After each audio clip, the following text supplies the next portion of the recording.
दाऊद के लिए परमेश्वर कहते हैं कि मेरे मन के अनुसार एक व्यक्ति है, इसलिए नहीं कि उसने कभी कोई गलती या पाप नहीं किया, पर इसलिए कि उसको अपनी गलती का एहसास होते ही वो तुरंत अपने पाप को मान लेता था।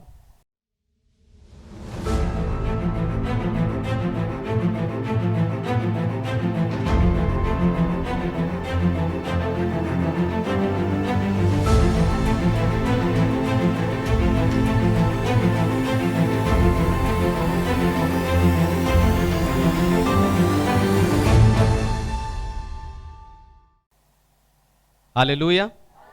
तो आए आज के वचन में चलें, पवित्र शास्त्र बाइबल से आज का संदेश सुने। आज का संदेश है पाप को मानना। आज का संदेश है पाप को मानना। मेरे साथ निकालिए नीति वचन अध्याय 28 और वचन 13। Proverbs chapter 28 verse 13।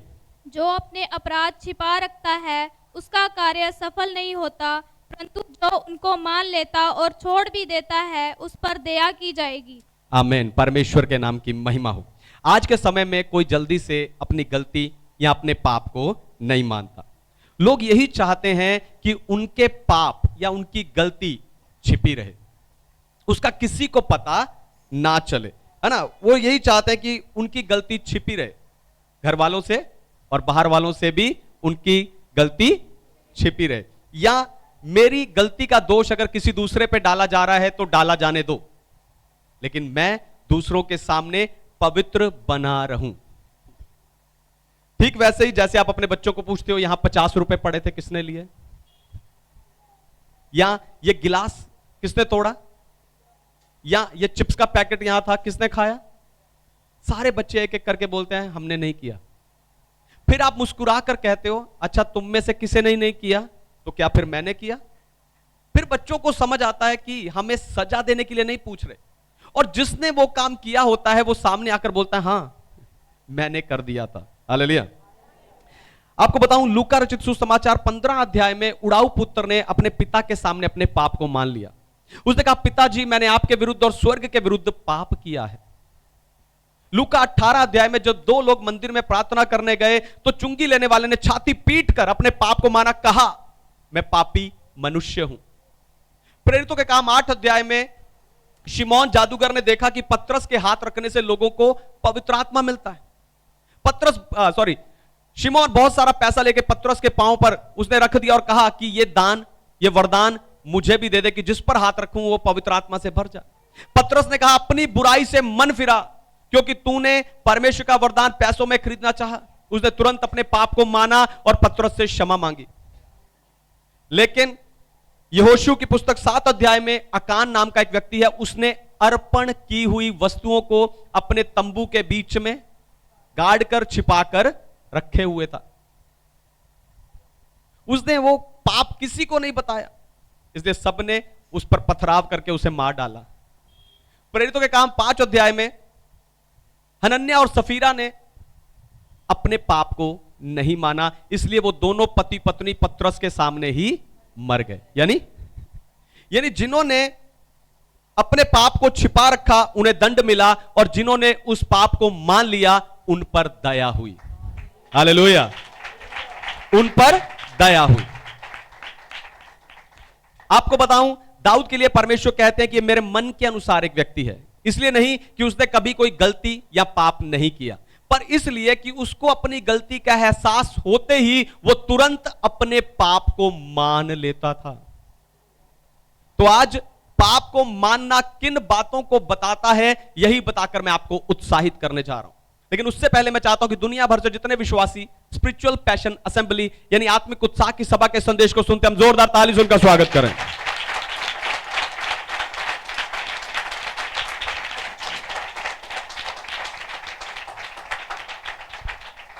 अपने पाप को मानना, पहली बात, अपने पाप को मानना दिखाता है कि आप परमेश्वर से डरते हो। अपने पाप मानना दिखाता है कि आप परमेश्वर से डरते हो। पढ़िए भजन संहिता 139 वचन 2, साम्स 139 वर्स 2। तू मेरा उठना बैठना जानता है और मेरे विचारों को दूर ही से समझ लेता है। आमीन। परमेश्वर के नाम की महिमा हो। आप सुबह और शाम जब प्रार्थना में बैठकर आप अपने पाप, अपनी गलती, अपने अपराध परमेश्वर के सामने मानते हो। क्यों? क्योंकि आपके अंदर परमेश्वर का डर है। आप जानते हो कि परमेश्वर की दृष्टि मन पर रहती है। यह बात परमेश्वर ने अपने भविष्यवक्ता शमूएल को समझाई थी जब वो इजराइल के दूसरे राजा को अभिषेक करने के लिए यिशै के घर गया था। वहां पर उसने यिशै के लंबे चौड़े सुंदर तंदुरुस्त लड़कों को देखकर सोचा कि यह होगा परमेश्वर का चुना हुआ अगला राजा। लेकिन परमेश्वर ने शमूएल को समझाया कि मैं बाहरी रूप को नहीं देखता, मैं मन को देखता हूं, इसलिए मैंने सबसे छोटे लड़के दाऊद को चुना है। Hallelujah, hallelujah. मनुष्य बाहर से देखता है कि सामने वाला कैसा लग रहा है, लेकिन परमेश्वर अंदर देखता है कि वो क्या है। हालेलुया। जो आपके मन में आप हो वही आप परमेश्वर के लिए हो। आपने मनुष्यों से छुपाकर जो पाप, बुराई, लालच, ईर्ष्या अपने मन में रखी है वही आप परमेश्वर के लिए हो। हालेलुया। क्योंकि परमेश्वर आपका उठना बैठना यानी आपके बर्ताव को जानता है। इसलिए अपने दिन भर में, सुबह से लेकर शाम तक, इसलिए अपने दिन भर में उठते बैठते समय, इधर उधर देखते समय, सोचते समय याद रखो और आपके अंदर वो डर बना रहे कि मुझे शाम को जाकर परमेश्वर की उपस्थिति में बैठना है। क्योंकि जब आप परमेश्वर की उपस्थिति में बैठते हो, परमेश्वर आपके पूरे दिन का उठना बैठना याद करता है। अगर आपका उठना बैठना परमेश्वर के भय सहित हुआ तो आपको तुरंत परमेश्वर की उपस्थिति महसूस होगी, अगर नहीं तो नहीं। हालेलुया।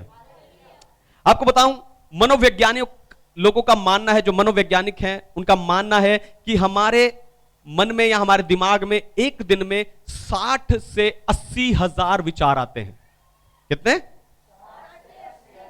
साइंटिस्ट, मनोवैज्ञानिक का मानना है कि हमारे दिमाग में, हमारे मन में एक दिन में 60 से 80 हजार विचार आते हैं। और जब आप शाम को परमेश्वर की उपस्थिति में बैठते हो तो परमेश्वर याद करता है कि उन 60 से 80 हजार विचारों के बीच में उसके प्रति कितने विचार थे। हालेलुया। परमेश्वर याद करते हैं कि उसके प्रति आपने कितने विचार आपके अंदर लेकर आए। फिर क्या करना चाहिए? हर 5 मिनट में अपना ध्यान परमेश्वर पर लगाओ। Hallelujah, hallelujah. हर 5 मिनट में अपना ध्यान परमेश्वर पर, कोई वचन बोलो, कोई गीत गाओ, समय हो गया, ओ कोई अन्य भाषा बोलो, 5 मिनट हो गए, अच्छा कोई स्तुति, कोई धन्यवाद करो, नहीं तो कोई कोना पकड़कर छोटी सी प्रार्थना करो। और जब आप शाम को प्रार्थना में बैठोगे आपको परमेश्वर की एक अलग ही उपस्थिति महसूस होगी। हालेलुया। एक अगला लेवल उपस्थिति का महसूस होगा जब आप हर 5 मिनट में परमेश्वर के भय के अनुसार उस पर अपना ध्यान लगाकर रखेंगे। हालेलुया। अपने पाप मानना है क्योंकि वो क्षमा कर सकता है। अपने पाप मानना है क्योंकि वो क्षमा कर सकता है। पढ़िए पहला यूहन्ना अध्याय 1 वचन 9, 1 जॉन चैप्टर 1 वर्स 9। यदि हम अपने पापों को मान ले तो वह हमारे पापों को क्षमा करने और हमें सब अधर्म से शुद्ध करने में विश्वास योग्य और धर्मी है। आमीन। परमेश्वर के नाम की महिमा हो। आपको बताऊं, दुनिया में सबसे मुश्किल क्षमा को बनाया गया है। हालेलुया। इस संसार में, इस दुनिया में सबसे मुश्किल क्षमा को बनाया गया है। सबसे पहले फॉर्म लो, उस फॉर्म को भरो, फिर उस फॉर्म को जमा करो, फिर बताई हुई तारीख में हाजिर हो, फिर वहां पर जो दंड है, जो फाइन है, उसे भरो, तब आपको क्षमा मिलेगी। लेकिन अगर दूसरी बार आपसे गलती हो गई तो आपकी पहली गलती को फिर याद किया जाएगा और कहा जाएगा कि आपका दूसरा चालान है, तीसरा हो गया तो लाइसेंस कैंसिल हो जाएगा। लेकिन परमेश्वर ने क्षमा को सबसे आसान बनाया है। हालेलुया। परमेश्वर ने हम मनुष्यों के लिए क्षमा को सबसे आसान बनाया है। आपको उस क्षमा को प्राप्त करने के लिए सिर्फ अपने पापों को उसके सामने मानना है और वो आपके सारे अगले और पिछले पापों को क्षमा कर देता है। वो आपके सारे पापों को क्षमा कर देता है और आप फिर से परमेश्वर संगति रख सकते हो, उस साथ फिर से रिश्ता रख सकते हो। ठीक वैसे ही जैसे लूका रचित सुसमाचार 15 अध्याय में उड़ाऊ पुत्र के साथ हुआ था। उड़ाऊ पुत्र ने अपना पाप माना, अपने पिता के घर वापस जाकर उससे संगति रखने लगा। आप में से बहुत से लोग हैं अपने पाप को तो मानते हैं लेकिन पिता के पास वापस नहीं जाते। हालेलुया। पाप को मानते हैं लेकिन पिता के पास वापस जाते नहीं। आपने भी देखा होगा बहुत से लोग कहते हैं मैं जानता हूं ये गलती है, मैं जानता हूं ये मेरे अंदर पाप है, मैं जानता हूं ये मेरे अंदर कमी है। कई कहते हैं मैं कल से नहीं करूंगा, कल से मैं नशा नहीं करूंगा, इस बार मेरा इलाज करवा दो, मैं ठीक हो गया तो अगली बार से नहीं करूंगा। लेकिन फिर करते हैं, क्यों? क्योंकि वो पिता के पास वापस नहीं जाते। हालेलुया। क्योंकि वो पिता के पास वापस नहीं जाते। आपको अपने स्वर्गीय पिता के पास यह जानकर वापस जाना है कि वो क्षमा करने के लिए विश्वास योग्य और धर्मी है, और आपको रोज उसके साथ संगति करनी है। हालेलुया। तीसरी बात, अपने पाप मानना है क्योंकि वो पापों से छुड़ा सकता है। अपने पाप मानना है क्योंकि वो पापों से छुड़ा सकता है। पढ़िए यूहन्ना का सुसमाचार 8 अध्याय वचन 10 और 11। Gospel of John chapter 8 verse 10 and 11। यीशु ने सीधे होकर उससे कहा, हे नारी, वे कहां गए? क्या किसी ने तुझ पर दंड की आज्ञा ना दी? उसने कहा, हे प्रभु, किसी ने नहीं। यीशु ने कहा, मैं भी तुझ पर दंड की आज्ञा नहीं देता, जा और फिर से पाप ना करना। आमीन। परमेश्वर के नाम की महिमा हो। तो जब यीशु मसीह लोगों के बीच में प्रचार कर रहे थे, उपदेश दे रहे थे, तब शास्त्री और फरीसी एक स्त्री को पकड़कर लेकर आए और वो व्यभिचार करती हुई पकड़ी गई थी। उसको लाकर उन्होंने सबके सामने खड़ा कर दिया और यीशु से कहा, यीशु, हमारी व्यवस्था में लिखा कि ऐसी स्त्री पर पथराव करना चाहिए। यीशु ने कहा ठीक है। उन्होंने पूछा हम क्या करें? यीशु ने कहा ठीक है। यीशु आप इसके बारे में क्या कहता है? यीशु ने कहा ठीक है, लेकिन पहला पत्थर वही मारे जिसने खुद पाप नहीं किया। और सब लोग वहीं पर पत्थर छोड़कर चले गए, वहीं पत्थर फेंक कर चले गए। आपको बताऊं, आज भी बहुत से लोग हैं जो अपने जीवन में पाप छिपाए हुए, अपने हाथ में पत्थर लिए हुए दूसरों का न्याय करते फिरते हैं। हालेलुया। है ना? मैं जिनके बारे में बोल रहा हूं वो सुन रहे होंगे। हालेलुया।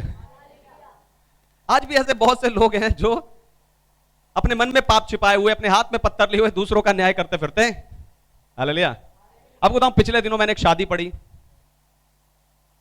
वो शादी पढ़ी और उस शादी को पढ़ने के बाद मेरे आलोचकों ने कहा कि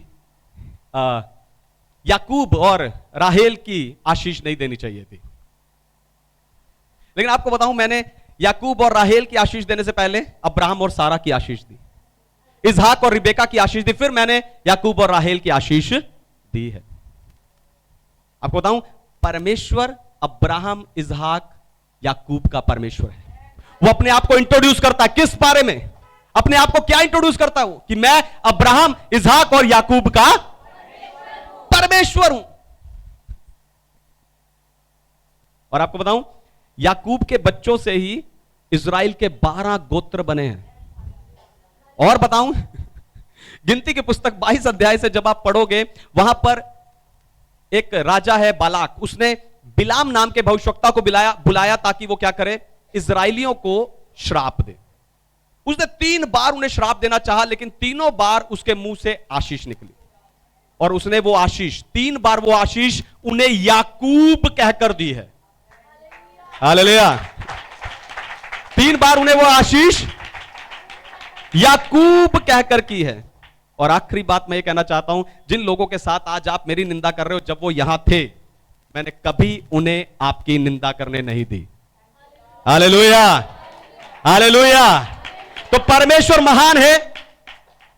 यीशु मसीह ने कहा, है ना, जब वो सब लोग वहां पत्थर जोड़कर चले गए, उस स्त्री को वहीं छोड़कर पत्थर फेंक कर चले गए, तब यीशु मसीह ने कहा कि ये स्त्री, जब किसी ने तुझे सजा नहीं दी तो मैं भी तुझे दंड की आज्ञा नहीं देता, पर आगे से पाप ना करना, पर आगे से पाप ना करना। और आपको बताऊं, उस स्त्री ने दोबारा कभी पाप नहीं किया, क्योंकि हमें उस स्त्री के बारे में दोबारा बाइबल में कहीं नहीं पढ़ते, क्योंकि उस स्त्री के बारे में बाइबल में कहीं भी दोबारा नहीं पढ़ते। अगर उसने पाप किया होता तो शास्त्री फरीसी उसे फिर पकड़ कर लेकर आते। देखो क्या न्याय किया था तूने? यानी उसका दोबारा बाइबल में जिक्र नहीं हुआ, यानी उसने फिर पाप नहीं किया, यानी यीशु मसीह ने उस स्त्री को पाप से छुड़ा लिया। जब परमेश्वर ने आपको भी पाप से छुड़ा लिया है, परमेश्वर चाहता है कि आप भी फिर से पाप ना करें। हालेलुया। जब यीशु ने आपको भी पाप से छुड़ा लिया तो वो चाहता है कि आप भी फिर से पाप ना करें। और फिर से पाप ना करने के लिए जरूरी है कि आप अपने जीवन को ध्यान से देखो और समझो कि अभी भी आपके अंदर कौन सा पाप है। आपको बताऊं, जो काम परमेश्वर के साथ और लोगों के साथ आपके रिश्ते को खराब करता है, नाश करता है, वो पाप है। आपको बताऊं, जो चीज आपकी भावनाओं को, आपके पैसे को, आपके शरीर को, आपकी आत्मा को घात कर रही है, वो पाप है। अब हो सकता है आप में से कोई कहे कि पास्टर जी हां मैं जानता हूं, उसी को तो मैं छोड़ना चाहता हूं, वही तो मुझसे छूट नहीं रहा। आपको बताऊं, आपको उसे छोड़ना नहीं है। ध्यान सुनिए, आपको उसे छोड़ना नहीं है, पर परमेश्वर के साथ चलना है। पाप से तो आप पहले ही छुड़ाए जा चुके हो। हालेलुया। आप पाप से पहले ही छुड़ाए जा चुके हैं, आपको सिर्फ और सिर्फ परमेश्वर के साथ चलना है। आपको बताऊं, एक भाई को हमारे चर्च में लेकर आए जो बहुत जुआ खेलता था। बहुत जुआ वो खेला करता था और वो हमारे चर्च में उसे लेकर आए। मैंने उसके लिए प्रार्थना किया। 2 महीने बाद उस भाई ने क्या बोला कि पास्टर जी मैं तो पत्ते बांटना भी भूल गया। हालेलुया। 2 महीने बाद उसने कहा मैं ताश के पत्ते बांटना ही भूल गया, मैं भविष्यवाणी करता हूं। रबदना शलबरा सखे रोगदुन्नो, मैं आपके ऊपर भविष्यवाणी करता हूं कि आपके घर में जो लोग नशा करते हैं वो पैग बनाना भूल जाए यीशु के नाम से। जो हर समय कलेश करते हैं, मैं कहता हूं वो ऊंची बोलना भूल जाए यीशु के नाम से। मैं कहता हूं कि आपके घर में जो भी बुराई करता है, वो बुराई की जो जड़ है आज वो इसी समय भूल जाए यीशु के नाम से। उसकी शुरुआत वो भूल जाए। पाप को मानना। चौथी और आखिरी बात, पाप को मानना। चौथी और आखिरी बात, अपने पाप मानना है क्योंकि वो पवित्र कर सकता है। अपने पाप मानना क्योंकि वो आपको पवित्र कर सकता है। पढ़िए लेवी व्यवस्था की पुस्तक अध्याय 20 वचन 8, लेविटिक्स चैप्टर 20 वर्स 8। लेविटिकस। और तुम मेरी विधियों को मानना और उनका पालन भी करना, क्योंकि मैं तुम्हारा पवित्र करने वाला यहोवा हूं। क्योंकि मैं तुम्हारा पवित्र करने वाला यहोवा हूं। आपको बताऊं, आपको पवित्र करने वाला परमेश्वर है। आपको पवित्र करने वाला परमेश्वर है। उसने अपने बेटे यीशु के लहू से आपको पवित्र और धर्मी बनाया है। आपको बस उस पवित्रताई में चलना है। दोबारा सुनिए, ध्यान सुनिए। आपको पवित्र करने वाला परमेश्वर है। उसने अपने बेटे यीशु के लहू से आपको पवित्र और धर्मी बनाया है। आपको बस उस पवित्रताई में चलना है। लेकिन आप चलने की बजाय पवित्र होने में लगे हो। मुझे पवित्र होना है, मुझे पवित्र होना है, मुझे पाप नहीं करना, मुझे पाप नहीं करना। और इस सारी चिंता में आप पवित्रताई में चल नहीं पाते। हालेलुया। आप हर समय यही करते रहते हो और इस सारी चिंता में आप पवित्रताई में चल नहीं पाते। जब आपने धोकर प्रेस करके कमीज को डाला है, उसके बाद आपको इसके दोबारा धोने की चिंता नहीं करनी चाहिए। हालेलुया। दोबारा सुनिए, ध्यान सुनिए। जब आपने धोकर प्रेस करके कमीज को डाला है तो आपको इसे धोने की चिंता नहीं करनी चाहिए, पर इस कमीज को दोबारा गंदा ना होने देने की चिंता करनी चाहिए। Hallelujah, hallelujah. इसे दोबारा गंदा ना होने देने की चिंता करनी चाहिए, कितना भी गंदी रास्ता हो। हालेलुया। कितनी भी गंदी गली हो, कितनी भी गंदी सड़क हो, कितना भी बुरा रास्ता हो, आपको इससे गंदा होने नहीं देना। यानी आपको सिर्फ और सिर्फ पवित्रताई में चलना है। हालेलुया। आइए अपनी आंखों को